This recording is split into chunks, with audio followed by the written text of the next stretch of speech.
Welcome to another video of Shopify Tyrant, and in this video I'm going to talk about the potential of this business model. How much can you really make? Before I answer that question, I'd like to explain how this business is really going to work and what exactly you have to do. Well, for the purposes of this course, we're going to be focusing on the dropship model, which in my experience requires the least time, and even if you have no prior experience, you should be fine, as I'm going to be explaining everything you need to know about Shopify, about e-com, and everything in between. It doesn't matter if you're just getting started with Shopify or online marketing in general. Just follow along this course and you should be good.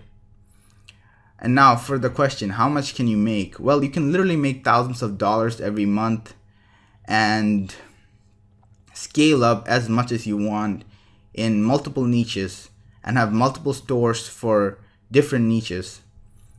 And well, at the end of the day, it's all going to come down to testing and how much time you put into your stores.